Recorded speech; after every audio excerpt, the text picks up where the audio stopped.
कई लोगों के घर में हमने देखा है कि घर में जो शंकर भगवान का शिवलिंग होता है तो घर में लोग इतनी बड़ी प्लेट भर लेते हैं, प्लेट में पानी में ही भगवान शंकर को दिन भर उसी में डूबा रख देते हैं, उसी के अंदर पानी टपकता रहता है और भगवान उसी के अंदर गीले की गीले ही रखे रहते हैं, हमेशा गीले की गीले ही रहते हैं। वो बस पानी में डूबे की डूबे। ऐसी प्लेट कर ली, प्लेट के अंदर शंकर जी धर दिया, ऊपर से हंडा धर दिया, पानी टपकता रहा और शंकर भगवान की प्लेट में पानी भरा गया और भगवान उस पानी में गीले की गीले। शिव महापुराण की कथा कहती है मंदिर की बात दूसरी है, घर की बात दूसरी है। घर में शंकर जी का स्नान अभिषेक पूजन करने के बाद शंकर जी को एक अच्छे सूखे वस्त्र से पोंछकर एक अच्छे स्थान पर उनको रखकर बेलपत्र का श्रृंगार कर दीजिए या पुष्प का श्रृंगार कर दीजिए, दोनों नहीं हो तो एक चावल का दाना शंकर जी के शिवलिंग पर रख दीजिए, शंकर भगवान से प्रसन्न होंगे।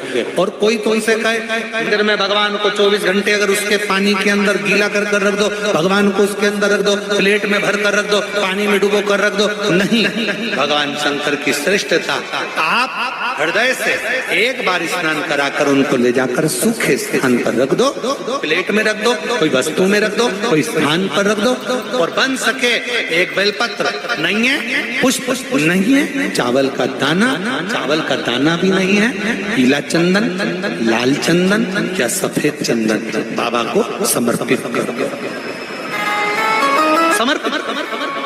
जिन जिन के घर में शंकर भगवान का शिवलिंग विराज रहा है उनसे निवेदन करना था, इतना सा हो, बड़ा सा हो, छोटा सा हो, कंकर मात्र का हो, इतना छोटा सा भी हो, तो भगवान को निलाने के लिए जब बैठो, स्नान कराने के लिए बैठो, तब एक निवेदन जरूर है कि शिव जी का जो जल आप शंकर जी को स्नान कराओ तो एक अलग थोड़ा सा पात्र कर लो, एक छोटी सी प्लेट अलग कर लो, उसमें निला लो, निलाकर थोड़ा सा भी भाग अगर शंकर जी का हमको मिल रहा है, घर पर ही उसका जल अगर हमने छीट लिया है, थोड़ा सा आचमन कर लिया है, बच्चे जिद्दी हैं तो उनको भी अगर दे दिया है, या हमने तुलसी जी को छोड़कर दूसरे वृक्ष में भी डाल दिया है, उस वृक्ष की छांव भी अगर हमारे ऊपर पड़ रही है, शिव जी को ब्रश से रगड़ने की जरूरत नहीं है। फिर किसी ने कहा कि हम भोलेनाथ जी को जब काले पड़ जाते हैं तो हम उन पे नींबू लगा के रगड़ देते हैं, ना नहीं, ना नींबू का रस, ना नींबू, और ना ही ब्रश, ना साबुन, ना तुम्हारा सर्फ, कुछ भी नहीं, कुछ भी नहीं। बाबा को अगर रगड़ना ही है तो हल्दी डालो, जल डालो और बाबा को अच्छे से हल्दी और चंदन से लेपन कर कर खूब रगड़ो। कौन मना कर रहा है? जरूरी नहीं कि सर्फ, साबुन या ब्रश लगाओगे या बहुत नींबू का रस लगा के उनको रगड़ोगे तो ही साफ होंगे, ना ना। प्रेम, तुम्हारे घर में अगर छोटा सा भी शंकर का शिवलिंग है, तुम्हारे घर में अगर छोटा सा भी मट्टी का, पत्थर का, लकड़ी का, पीतल का, तांबे का, स्फटिक का, पारद का, जिसका भी तुम्हारे घर में अगर छोटा सा भी अगर शिवलिंग है तो तुम्हारे घर में जहां शिवलिंग रखाता है समझ लेना वहां लक्ष्मी बढ़ती चली जाती है, लक्ष्मी कम नहीं हो सकती, बढ़ेगी। यदि तुम्हारे घर में शंकर का शिवलिंग है, आप 15 दिन कहीं चले गए, 10 दिन शादी में चले गए, 1 महीने के लिए तुम विदेश चले गए, 6 महीने के लिए भी तुम विदेश चले गए, और यदि घर में शंकर का शिवलिंग है, कोई पूजन करने वाला नहीं है, तो एक बेलपत्री और एक चावल का दाना शिवलिंग पर रखकर चले जाओ। भले 6 साल बाद भी आओगे, 8 साल भी बाद भी आओगे, 1 महीने बाद भी आओगे, तो भी शिव कृपा ही करेगा। शंकर कभी बद्दुआ नहीं देता, शिव हमेशा दुआ देता है। यदि तुम्हारे घर में जो शिवलिंग रखते हैं उस पर सर्प होना जरूरी है क्या? अगर आपके शिवलिंग के ऊपर सर्प है आप रखो, मना नहीं है। चांदी का सर्प है, चांदी का रखो, तांबे का हो तांबे का, पीतल का हो पीतल का, ये आपकी मर्जी है, आप उस सर्प को रख सकते हो। हम ये नहीं कहेंगे कि तुम उसको निकालो और निकाल कर कहीं विसर्जन कर आओ या निकाल कर कहीं छोड़ आओ। हमारा तो केवल इतना कहना है कि घर में, अगर मंदिर में, घर के पूजन स्थल में शंकर जी के शिवलिंग पर अगर सर्प रखा है तो बहुत अच्छा। और अगर आपके मन में आए कि हमें अलग से हमारे यहाँ नहीं है तो हम क्या बनवाएं, तो बनवाने की जरूरत भी नहीं है। शिव महापुराण में भगवान शंकर वर्णन करते हैं ब्रह्मा और भगवान नारायण की साक्षी में, जिसके घर में शिवलिंग होगा, जो शंकर के मंदिर में एक लोटा जल चढ़ाने के लिए जाएगा, जो शिव महापुराण की कथा को श्रवण करने के लिए जाएगा, उसके घर में दोनों देवियां एक साथ कदम रखकर प्रवेश कर जाएगी।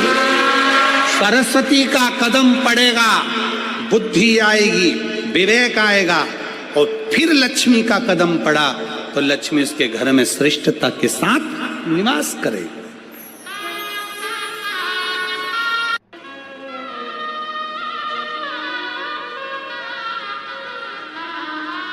ब्रह्मा और विष्णु ने मिलकर भगवान शंकर के शिवलिंग का प्रागट्य करा।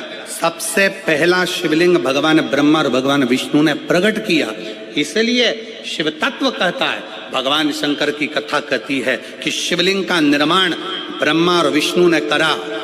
भगवान नारायण की धर्म पत्नी लक्ष्मी और भगवान ब्रह्मा जी की धर्म पत्नी ब्रह्माणी दोनों ने शिवलिंग की स्तुति करी। तब भगवान ब्रह्मा और भगवान शिव ने जब शिवलिंग का निर्माण कर वहां पर स्थापित किया तो लक्ष्मी और सरस्वती को उनकी सेवा में लगा दिया। सेवा में लगाया तब भगवान शंकर उसी समय पर प्रकट होकर ब्रह्मा और विष्णु के सम्मुख में अपनी आकाशवाणी से कहते हैं, अपनी आकाशवाणी से,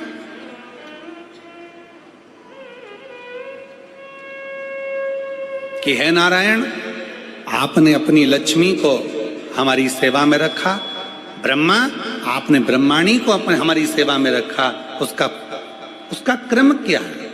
तो भगवान नारायण कहते हैं कि जिसके घर में शंकर का शिवलिंग होगा, जिसके घर के अंदर शंकर का शिवलिंग होगा, जो शंकर के शिवलिंग पर एक लोटा जल चढ़ाने के लिए मंदिर जाएगा, जो कभी भगवान शंकर की भक्ति में डूबा होगा, तो उसके घर में दो देवियां सदा के लिए विराजमान होगी। पहले नंबर पर लक्ष्मी और दूसरे नंबर पर सरस्वती हमेशा हमेशा के लिए विराजमान।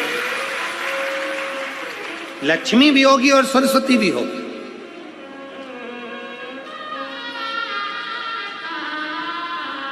अब दोनों देवियां खड़ी हो गईं। शंकर जी से पूछा, पहले ये बताओ कि सरस्वती जाएगी कि लक्ष्मी जाएगी घर में?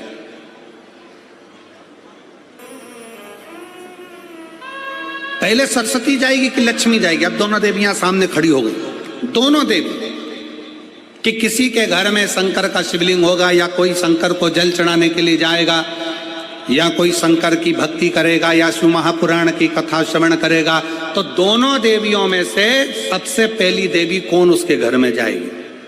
भगवान शंकर मन में सोचे, हम ही फंस गए